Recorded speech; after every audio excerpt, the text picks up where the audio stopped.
திருச்சிற்றம்பலம் Thiruvallikeni JK. நீங்கள் என்ன நினச்சிட்டு இருக்கிறீங்கன்னு தெரியல. பத்திரிகையில் மானாவதிரியாக பேசிகிட்டு இருக்கிறீங்க. மூத்தவங்கன்னு சொல்லிட்டு வயது முதிர்ந்தவங்களும் பல மூத்த பத்திரிகையாளர்கள் பல வயசில் பெரியவங்க இளைஞர்களை நீங்கள் தாங்க தப்பு தப்பாக பேசிகிட்டு இருக்கீங்க. குழந்தைங்கள நீங்கள் தாங்க அவதூறு பேசுகிறீங்க. நாங்கள் யாரும் எதுவும் ஆகில்ல. டிவிக்கில் இருக்க நாங்கள் யாரும் எதுவும் இல்லை.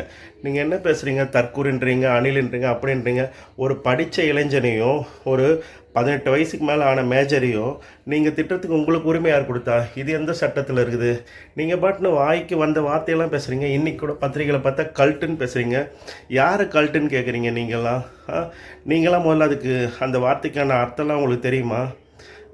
ஒரு இது சினிமாலேருந்து வந்த ஒரு விஜயை ரசிக்கிறாங்கன்றதுனால கண்மூடித்தனமாக நாங்கள் யாரும் போய் அவங்கக்கிட்ட ஊந்துட மாட்டோம். தப்புனா தப்பு, சரினா சரி. இன்றைக்கி ஆதரிக்கிறோன்னா சும்மா ஒன்று ஆதரிக்கலைங்க. இளைஞர்கள் யாரும் தப்பு செஞ்சாலும் நாளைக்கு கேள்வி கேட்போம். அவங்களுடைய வார்டில் இருக்கிறவங்களே சரி, வார்டு கவுன்சிலர் ஆக போகிறவங்களே சரி, எம்எல்ஏவும் சரி, எம்பியும் சரி, ஜெயிச்சு வந்தோன்னே செஞ்சு செய்யாமல் போன விஷயங்களை கேட்போம். அது உங்களால் வயசான நீங்கள் உங்களுடைய மூத்த இதிலலாம் உங்களால் கேட்க முடியுமா? இது வரைக்கும் கேட்டிருக்கீங்களா? நீங்கள் இது வரைக்கும் பத்திரிக்கை சுதந்திரம்னு சொல்கிறீங்க. பத்திரிக்கை சுதந்திரமாக நடந்துருக்குதா? எவ்வளோ விஷயங்களை தவறாக தான் பேசிகிட்டு இருக்கிறீங்க. தவறு தான். பத்திரிக்கை தாங்க மெயின் காரணமாக திணிக்குதுங்க. மக்கள் மனசை கெடுக்கிறதே இந்த பத்திரிக்கை தாங்க. நாங்களாம் 90ல் பிறந்தவங்க. அப்போல்லாம் எங்களுக்கு நிம்மதியாக இருந்தது. ஒரே ஒரு டிவி நியூஸ் தான் வரும். அது எப்போ வரும்ன்ட்டு உண்மையை மட்டும்தான் அந்த சேனல் வந்தது. இன்றைக்கி பல விஷயங்கள் எதுவுமே உண்மை மக்களுக்கு தெரியப்படுத்துறதே இல்லை. நீங்கள் சொல்கிறீங்களே குழந்தைய கேட்க சொன்னார், இது குழந்தைங்கள அப்யூஸ் பண்ணுறாங்க அப்படி இப்படின்றீங்களே.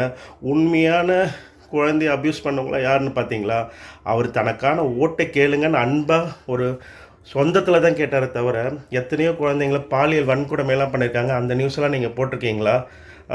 உங்களுக்கு ஆட்சிக்கும் அதிகாரத்துக்கும் பயந்து எவ்வளோ தவறுலாம் நடந்து இதெல்லாம் உங்களால் போட முடிஞ்சுதா? அப்புறம் நீங்கள் என்ன பத்திரிகையாளர்? மூத்தவங்க, வயதில் முதிர்ந்தவங்க.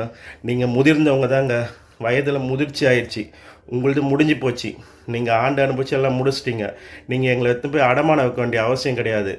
யாருக்கு எது வேணுன்ட்டு இந்த ஜனநாயக நாட்டில் தேர்ந்தெடுக்கிற உரிமை எல்லாருக்கும் உண்டு. எல்லாருக்கும் ஒரே கட்சியை தான் பிடிக்கணும், ஒரே தலைவரை தான் பிடிக்கணுன்ற இது எப்போவுமே யாருமே வற்புறுத்த முடியாது. இருக்கிற 5.25 கோடி ஓட்டில் 8 கோடி மக்களுக்கு யாரை வேணாலும் பிடிக்கலாம்.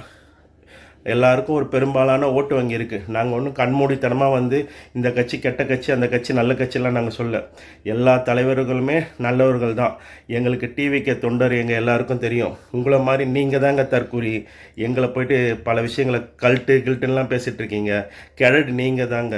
நாங்கள் எல்லோரும் தெளிவாக தான் இருக்கிறோம். தப்பை சுட்டி கேட்பாங்க. ஒரு பேரண்ட்ஸும் பணத்தை போட்டு தான் குழந்தைங்கள படிக்க வச்சுருக்கிறாங்க. உங்கள் வீட்டு பணத்தில் நீங்கள் பேசுகிறீங்க பாருங்கள், வயது முதிர்ந்தவங்கன்னு. நீங்கள் பணம் கொடுத்து யாரும் படிக்கலை. அவன் சொந்த உழைப்பை போட்டு செத்து பொழைச்சின்னுக்கிறாங்க. உங்களுக்கு என்ன தெரியும்? படித்து மேலே வந்துட்டீங்க. இன்றைக்கி சூழ்நிலையை பாருங்கள். இந்த சுதந்திரத்துக்கு அப்புறம் எல்லோரும் பணத்துக்கு பின்னாடி தான் ஓடுறான். பணத்தை வச்சு தான் எல்லாமே நடந்துகிட்ருக்குது. கல்வி ஃபுல்லாக இன்றைக்கி வியாபாரமாக இருக்குது. உங்களால் இந்த மாதிரி இலவசமாக கொடுன்னு சொல்ல பொய்ஸ் இல்லை, மருத்துவத்தை கொடுன்னு சொல்ல பொய்ஸ் இல்லை, பாதுகாப்பை கொடுன்னு சொல்ல பொய்ஸ் இல்லை, அடிப்படையை மாற்றி கொடுன்னு சொல்ல பொய்ஸ் இல்லை. நீங்கள் வயசான காரணத்தினால இளைஞராக இருக்கிறவங்கள திணிக்க பார்க்குறீங்க, அமுக்க பார்க்குறீங்க, உங்கள் காலில் வச்சு மெரிக்க பார்க்குறீங்க. இது நீங்கள் தான் புரிஞ்சுக்கணும். இளமையில் இருக்கிறவங்க பெரியவங்களுக்கு மதிப்பு கொடுக்கவும் தெரியும். உங்களை மாதிரி சில பேர் பேசுறதுனால அவங்கள எதிர்த்து பேசவும் தெரியும். யாருக்கு மரியாதை கொடுக்கணும் கொடுக்கக்கூடாதுன்றத எங்களுக்கும் எல்லா விஷயமும் தெரியும். யாருமே தற்கூரிஸ்லாம் கிடையாது. எல்லா கட்சிக்கும் ஓட்டு வங்கி என்ன இருக்குன்னு எங்களுக்கும் தெரியும். புரியுதுங்களா? யாரும் அப்படியே கண்மூடித்தனமாக யார் பின்னாடி இப்போ விழுந்தில்லை. அந்த காலத்தில் நடிக்கும்போது கூட எங்கள் அண்ணன், எங்கள் தலை அண்ணனும் தளபதி அண்ணனும் போட்டி போட்டு நண்பர்களை தான் படத்தில் சந்திச்சிருக்காங்க தவிர யாரும் பொறாமல் கொண்டு இல்லை. அவங்களுக்குன்னு ஒரு இது எடுத்து வச்சுருக்காங்க. அதே மாதிரி தான் இன்றைக்கி அரசியலில் வரும்போதும் நான் யாரை போட்டியாக நினைக்கிறேன்னு சொல்லி தான் வந்திருக்காரே தவிர, அதுக்காக நாங்கள் யாரும் அந்த கட்சிக்காரங்களை அவதூறெல்லாம் நாங்கள் பேச மாட்டோங்க. எல்லாருமே ஆண்டவங்க தான். எல்லோரும் வயசில் முதிர்ந்தவங்க தான். எங்களுக்கு மாரி அனுபவம் இருக்குதுன்னு எங்கள் எல்லாருக்கும் தெரியும். அவங்க என்னெல்லாம் பண்ணி நாட்டு மக்களுக்கு சிறப்பாக வச்சுருக்காங்க, எவ்வளோலாம் போராடிருக்காங்க, எல்லாமே தெரியும். நாங்கள் சொல்கிற வர பாயிண்ட் என்னென்னா, எங்களுக்கு பத்தலை. நீங்கள் பழைய கதையை தான் சொல்லிகிட்ருக்கீங்க. புதுமைக்கு எதுவுமே பத்தலைன்றது தான் சொல்கிறாங்க. அதை தான் கேட்குறாங்களே தவிர உங்களை மாதிரி நீங்கள் இந்த மாதிரி அவதூறாலாம் பேசிகிட்டு இருக்காதீங்க. எந்த குழந்தையும் யாரையும் எதுவும் பண்ணலை. குழந்தைங்க பாதுகாப்பு எங்களுக்கு தெரியும். அடுத்த ஜென்ரேஷன் ஆச்சுங்க, அது எப்படிங்க விட்டு கொடுத்துருவோம் நாங்கள்? அதனால் ஜெயித்தாலும் தோற்றாலும் தேர்தல் கணம் எப்படி இருக்கும்னு எங்களுக்கு தெரியும். பழைய ஆள் உங்களுக்கு மட்டும் தான் தெரியும்னு இல்லை, லேட்டஸ்ட்டாக இருக்கிற ஜென்ரேஷனுக்கும் தெரியும். தீவிரமாக ஒருத்தரை ரசிக்கவும் தெரியும். அதே நேரத்தில் வந்து கண்மூடித்தனமாக அவங்க செய்கிற குற்றத்தை வந்து இல்லைன்னு ஒத்துக்க மாட்டோம், ஆமான்னு ஏற்றுக்க மாட்டோம், தட்டி கேட்போம். அந்த கேட்குற இடத்துல தான் இருக்கிறோமே தவிர நாங்கள் தற்கொலை கிடையாது. யார் ஜெயிச்சு வராங்களோ மக்கள் தீர்ப்பே மகேசன் தீர்ப்பு. ஜெயித்தாலும் தோற்றாலும் மீசையை முறுக்குன்ற மாதிரி எங்கள் அண்ணன் ஜெயித்தாலும் தோற்றாலும் எங்கள் மனசில் தான் இருப்பார். இன்றைக்கி இல்லைன்னா நாங்கள் என்னங்க இதோட அரசியல் முடிஞ்சிச்சா இல்லை உலகம் அழிஞ்சு போயிடுச்சு? இது 26 எலெக்ஷன், இது விட்டால் 31 இருக்குது. இந்த மாதிரி அடுத்தடுத்து போயிட்டே தான் இருக்க போகுது. என்றைக்கு மக்கள் அவர் உட்கார வைக்கணும்னு முடிவு பண்ணாரோ அன்றைக்கி உட்காட்டோம்.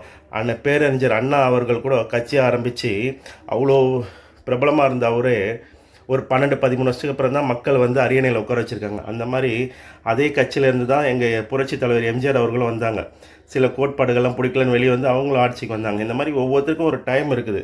நீங்கள் சொல்கிற மாதிரி அப்படியே சினிமா ஷூட்டிங்லேருந்து ஒரு வாரம் அப்படியே சட்டையை கட்டி போட்டு வெள்ளையும் சொல்லியமாக மாட்டிக்கின்னு அப்படியே முதலமைச்சர் சீட்டில் உட்காருவார்ன்ட்டு நாங்களும் நம்பலை, அதை விஜயனும் நம்பலை.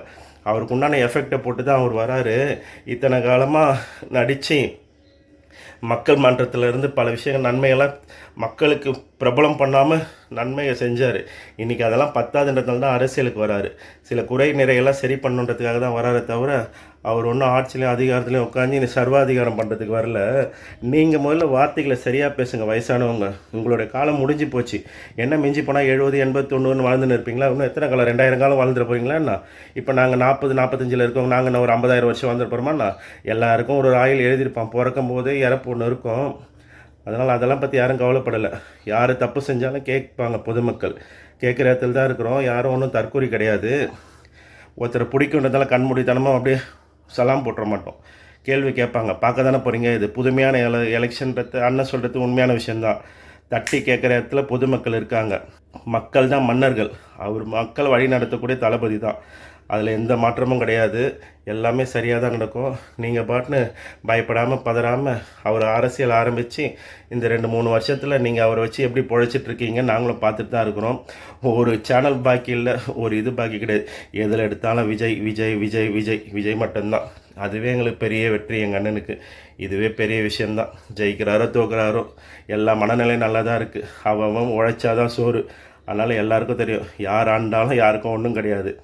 யார் ஆட்சி பண்ணாலும் பிடிச்சாலும் பிடிக்கலனாலும் எல்லாருமே அந்த முதலமைச்சர் கீழே வரக்கூடிய குடிமக்கள் தான். அதனால் அது எல்லாருக்குமே தெரியும். ஆள்றவங்களுக்கும் தெரியும், ஆண்டவங்களுக்கும் தெரியும், ஆள போகிறவங்களுக்கும் தெரியும்.